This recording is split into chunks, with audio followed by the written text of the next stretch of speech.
សូមជម្រាបសួរឯកឧត្តមលោកជំទាវលោកស្រីនាងកញ្ញានិងប្រិយមិត្តទូរទស្សនិកជនជាទីនឹករលឹកស្វាគមន៍សាជាថ្មីមកកាន់កម្មវិធីមនុស្សធម៌នេះមិនមែនជាសុបិន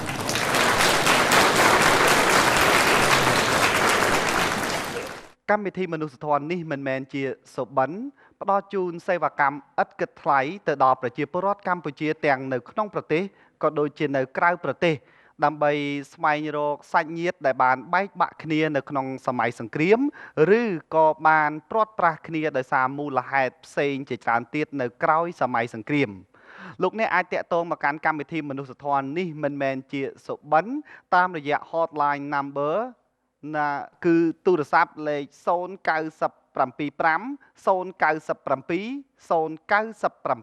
097 កម្មវិធីមនុស្សធម៌នេះមិនមែនជាសុបិនត្រូវបានបង្កើតឡើងក្រោមកិច្ចសហការរវាងអគ្គនាយកដ្ឋានវិទ្យុនិងទូរទស្សន៍បាយ័នជាមួយនឹងក្រុមហ៊ុនទូរស័ព្ទ Midphone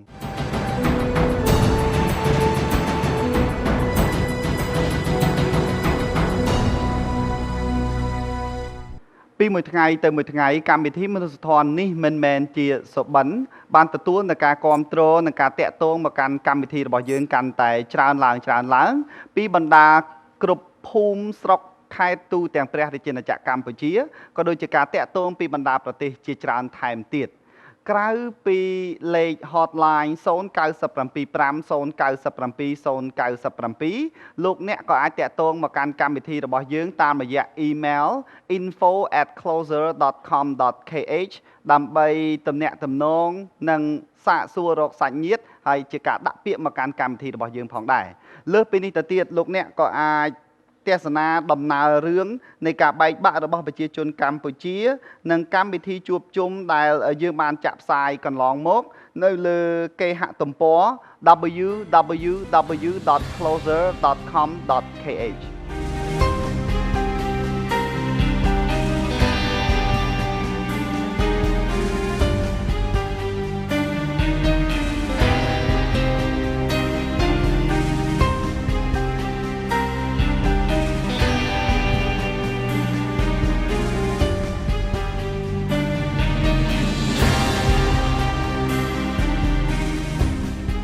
របប3ឆ្នាំ8ខែ20ថ្ងៃបានបន្សល់ទុកនៅភាពក្រាំគ្រានិងការលំបាកទាំងផ្លូវចិត្តនិងផ្លូវកាយចំពោះប្រជាពលរដ្ឋកម្ពុជារបស់យើងរហូតមកដល់ពេលបច្ចុប្បន្ននេះទោះបីជាសង្គ្រាមនោះបានបញ្ចប់ទៅជាង30ឆ្នាំមកហើយក៏ដោយហើយការជួបជុំក្រុមគ្រួសារគឺជាបំណងប្រាថ្នាដ៏ធំនិងតែមួយគត់របស់ប្រជាពលរដ្ឋកម្ពុជារបស់យើងប៉ុន្តែមានគ្រួសារតិចតួចណាស់ដែលបានជួបជុំគ្នាហើយសម្រេចនៅបំណងប្រាថ្នាដ៏ធំមួយនេះ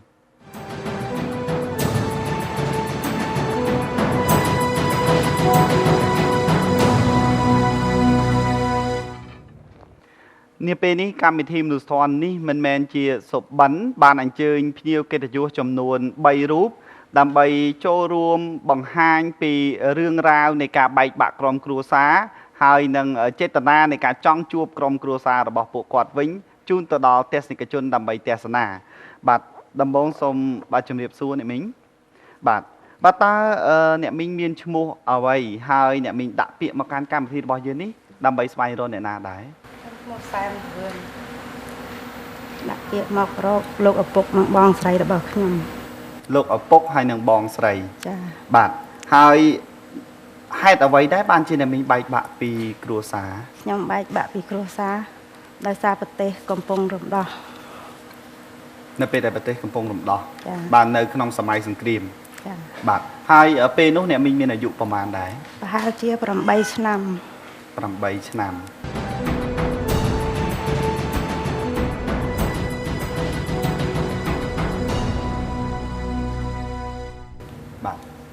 បាទសូមជំរាបសួរបាទតើអ្នកមីងមានឈ្មោះអ្វីដែរហើយអ្នកមីងដាក់ពាក្យមកកាន់កម្មវិធីរបស់យើងដើម្បីស្វែងរកអ្នកណាដែរ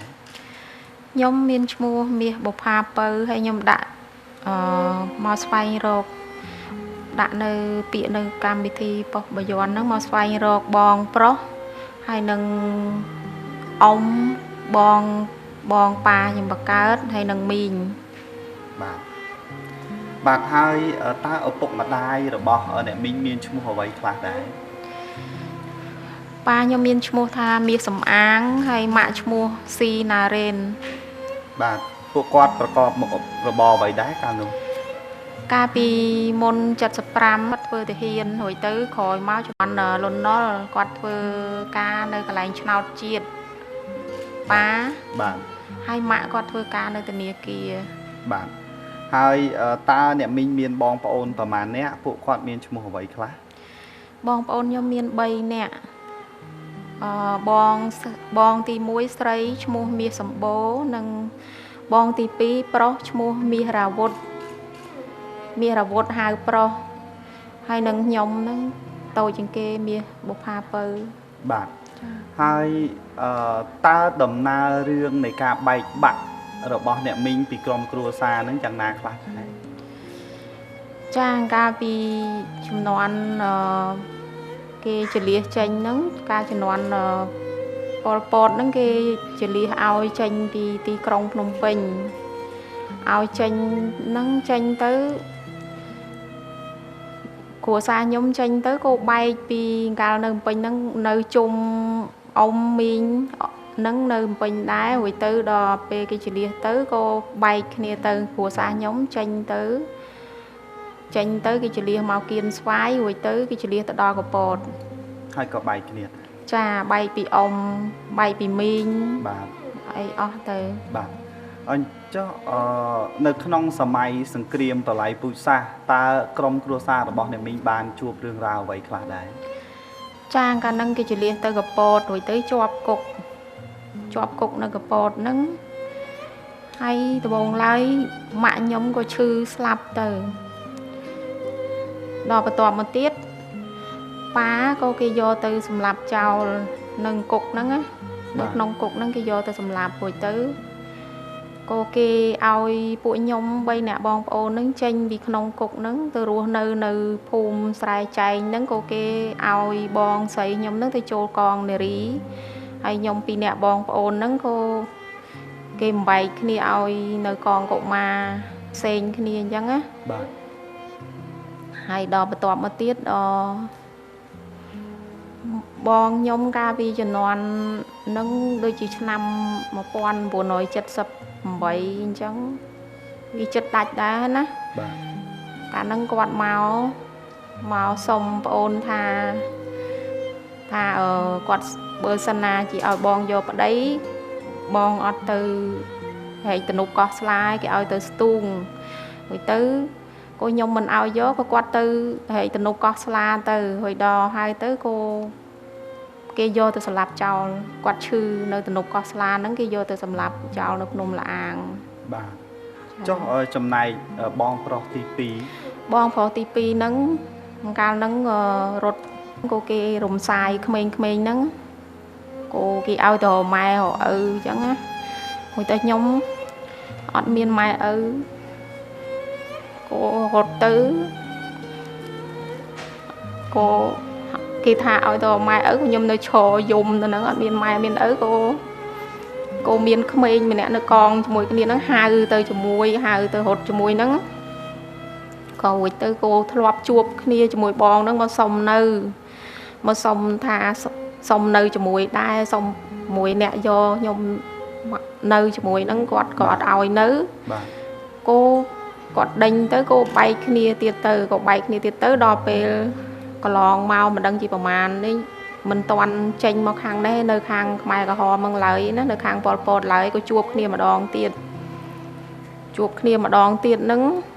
ក៏បែកគ្នាហ្នឹងរហូតមក បាទចុះពេលនោះតើអ្នកមីងហើយនឹងបងប្រុសរបស់អ្នកមីងមានអាយុប្រមាណដែរកាល70កាល79ហ្នឹង78 79ហ្នឹងខ្ញុំប្រហែលជាអាយុមិន10ឆ្នាំហើយជា11ឆ្នាំចាហើយបងហ្នឹងប្រហែលជាអាយុ13ឆ្នាំបាទអ្នកមីងអាចបង្ហាញពីអារម្មណ៍របស់អ្នកមីងហើយនឹងការនឹករលឹកចំពោះអ៊ំប្រុសហើយនឹងអ្នកមីងរបស់អ្នកមីងយ៉ាងណាដែរពីទឹកចិត្តពីការនឹករលឹកច cha nhung vậy tới ca bị nợ bình nâng nhung nơi tôi nhung hoàn ta nhung có mình sư đăng ấy bị quạtประมาณ đó ná bộ quạt của ấy nhung nơi tôi bên tay nhung hoàn ta đăng thang ca nợ bình nâng quạt nơi bình đai hồi tới miếng còn nợ bình cho mùi kia đai hồi đến chân tới nhung mà lời nâng nhung ăn miên sạch nhiệt bong ôn ấy từng mạ có slap trao chân tới nơi mà nè ai hay bay bong tiết rồi tới nhung trong xoay rồi bộ con chân cái lô quạt về đây quạt ban lư mua mạ mua pa anh chân tới quạt squal chân tới quạt ai miên cho đồn môi rồi mới có côn quan chân á ai mơ tới khơi tha mua squal mua pa ôn quạt squal mua pu mua mi vậy chân ai cất tha nhom nơi rùa chẳng ai cảnh ai họ khơi bong và ôn khá chẳng bạn cam thi mình thua ní mình men chia sẻ bắn bàn bằng hai chu nơi sai cho riêng này nè mính tại bàn bay bạ pi bong pro hay nâng bay bạ pi om pi mình bạn chẳng cam thi là bỏ dương có xôm chui chùm riệp chun chỉ cảm piêu níu từ đó bong ôn là bỏ dương chỉ bị xe nó cứ bàn bay bị bong pro rồi bỏ nè mính để miền một tham mía ra vốt om mía sầm náng sma mây rồi bỏ quát cứ lục tràn lá om mía lúc nâng nè minh mía sàn nó không sầm máy sừng kìm ba đứa chứ nè persen bà lục đại chi bong pro chỉ om bạt bàn lư có đôi chị bàn chiếp nơi ca xoay rồi vì sầm nạ nè minh mía bộ phá pứ bạt rứ có lục nè để bàn tè sna cam bị thi là bỏ dương hai bàn squall nơi sạch nhiệt đại dương nhom bàn ở chùm điệp chu là mấy ní bà xôm tẹt tôn mà can bạt hotline number này cam bị thi mình thon ní mình men chia sẻ bắn tamระยะ ទូរស័ព្ទ លេខ 097 5 097 097